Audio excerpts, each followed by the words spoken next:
El sol nacía lentamente sobre el sitio Floresta Brava, escondido en el interior de Mato Grosso, donde el verde era profundo y los sonidos de la ciudad desaparecían por completo. Clara Martins había dejado todo atrás. La vida agitada de São Paulo, el luto por la muerte repentina de su marido, los amigos que con el tiempo se habían alejado, y esa sensación persistente de no pertenecer a ningún lugar.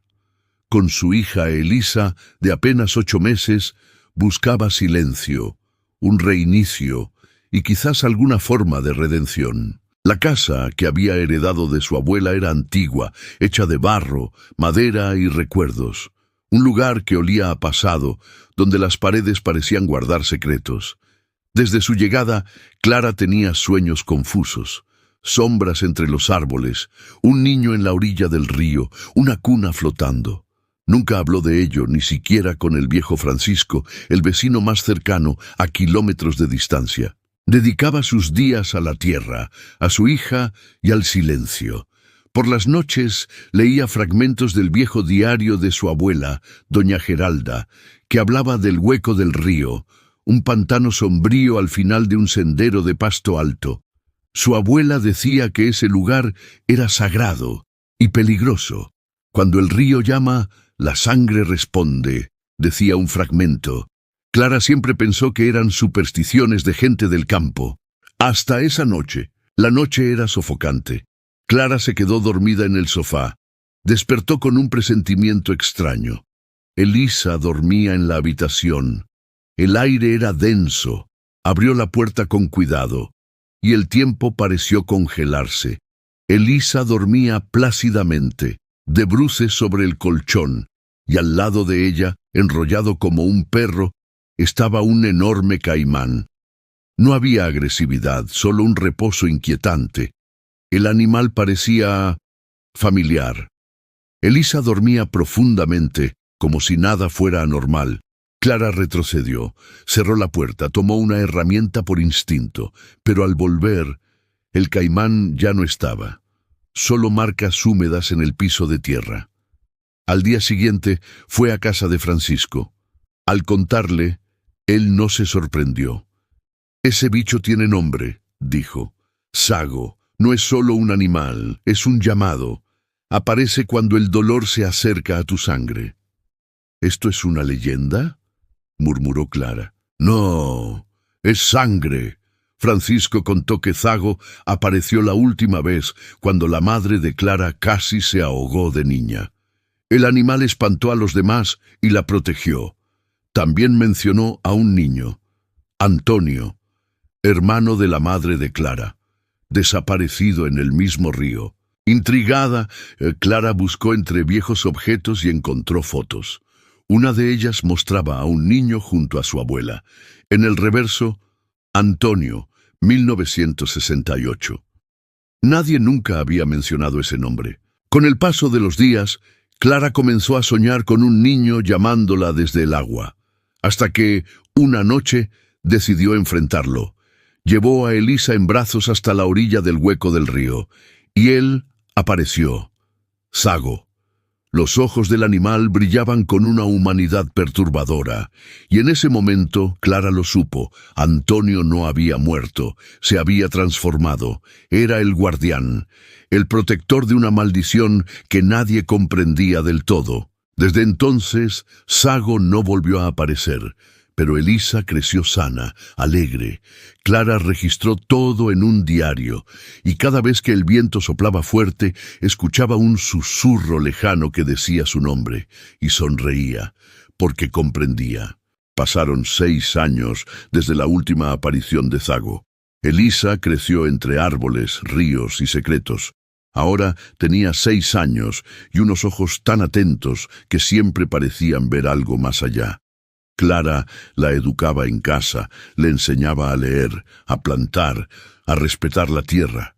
Pero había algo en Elisa que la hacía diferente. Escuchaba cosas, susurros en el viento, palabras dentro del agua. Una tarde, mientras recogían hojas de menta cerca del pantano, Elisa se detuvo de repente. «Mamá, él está aquí». ¿Quién, mi amor? El niño del río. Ha regresado. Clara sintió un escalofrío. No vio nada más allá de la vegetación, pero había aprendido, con los años, a no dudar de su hija. Por las noches, Elisa comenzó a soñar con frecuencia. Dibujaba símbolos extraños, como ojos con raíces o cuerpos de niños con colas. Francisco había fallecido 2 años atrás, dejando sus cuadernos de anotaciones a Clara. Uno de ellos llamaba especialmente la atención. Un diario de campo lleno de registros sobre fenómenos en la región. Clara lo estudió y encontró una nota antigua. Si el linaje calla, el río habla más fuerte. Si la sangre se niega, la sangre se manifiesta.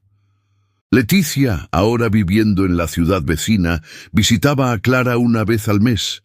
En una de esas visitas, encontró a Elisa sentada junto al agua, con los pies sumergidos, en completo silencio. ¿Estás bien, pequeña? Estoy escuchando su nombre. ¿Qué nombre? El nombre de uno que está atrapado, pero no es Antonio, es otro. Está esperando ser recordado. Intrigadas, Clara y Leticia decidieron investigar más. Regresaron a los archivos de la aldea y descubrieron en registros parroquiales menciones de un niño desaparecido en 1931, también nacido del mismo linaje de doña Geralda. Su nombre era Ezequiel. Clara sintió el peso de la ancestralidad. Aquello no era solo sobre Antonio. Era una cadena de pactos, silencios y deudas espirituales acumuladas como lodo en el fondo del río. Con la ayuda de Jonas, ahora profesor de biología en Cuiabá, realizaron excavaciones en las márgenes del pantano, guiados por las visiones de Elisa. Encontraron huesos, pequeños, antiguos, y junto a ellos un crucifijo con el nombre Ezequiel grabado. La historia se repetía hacía más de 100 años. Niños del mismo linaje, llamados por el agua hacia algo que nadie comprendía del todo. Benedita, ya muy anciana, al ver el crucifijo, murmuró: «El río cobra lo que le prometieron, pero si hay verdad, el río devuelve». Clara entendió que Elisa era la clave, no para continuar la maldición, sino para terminarla. En un ritual improvisado, guiadas por símbolos dejados en los cuadernos de Francisco, ella y Elisa fueron al hueco del río. Clara pidió perdón en nombre de las mujeres de su linaje, nombró a los olvidados, Antonio, Ezequiel, todos los que se perdieron en la niebla de la culpa. En la superficie del agua, la imagen de un niño sonrió y desapareció. A la mañana siguiente, el agua del pantano estaba más cristalina que nunca. Peces nadaban en paz. El silencio era ahora ligero, y por primera vez, Elisa dijo: «Se fue, ahora solo hay paz». Clara lloró en silencio, y supo que su hija no heredaría maldiciones, heredaría historias, y que el agua al fin había dicho todo lo que necesitaba decir. Con el pantano en paz y los nombres olvidados recordados, Clara creyó que por fin tendría tranquilidad. Pero Elisa comenzó a mostrar dones que iban más allá de la sensibilidad. A los 7 años, podía predecir lluvias con exactitud. Sabía cuándo un animal del bosque estaba enfermo y, una vez, salvó a una cría de ciervo solo con sus manos. Jonás volvió de visita y notó los cambios en la niña. Llevó un equipo de medición de campo electromagnético y quedó asombrado al ver los registros alrededor de Elisa. «Clara, tu hija emite patrones que nunca he visto. Parece alterar el campo a su alrededor, como si la naturaleza respondiera». Leticia, ahora formada en psicología transgeneracional, sugirió que Clara estudiara el concepto de memorias heredadas. Según ella, algunos niños manifiestan dolores y dones de sus antepasados. Tal vez Elisa sea el final de esa cadena, o el comienzo de otra. Clara decidió llevar a su hija a la ciudad para exámenes, pero Elisa enfermó repentinamente. Fiebre alta, visiones. Murmuraba nombres mientras dormía. muchos nombres, y todos estaban relacionados con niños desaparecidos en la historia local. Luciano, ahora director del hospital municipal, reveló que otros 2 niños de la región mostraban síntomas similares, todos de familias antiguas, todos ligados a la tierra.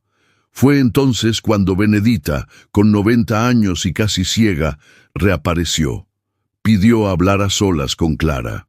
El río está tranquilo, pero la tierra no. Alguien está hurgando donde no debe. Los antiguos fueron honrados, pero los que quedaron quieren justicia. Clara comprendió. El ciclo del agua había terminado, pero el ciclo de la tierra estaba comenzando. Elisa no era solo heredera de dones, ahora era un lazo entre mundos. En el bosque cercano al sitio, Clara encontró enterradas bajo piedras urnas de barro con huesos de niños y símbolos pintados con sangre seca. No era un ritual indígena, era más antiguo, más oscuro. El pantano, al parecer, no había sido solo un lugar de sacrificio, sino un sello, sellos que estaban empezando a romperse, y Clara sabía, la historia de su hija apenas estaba comenzando.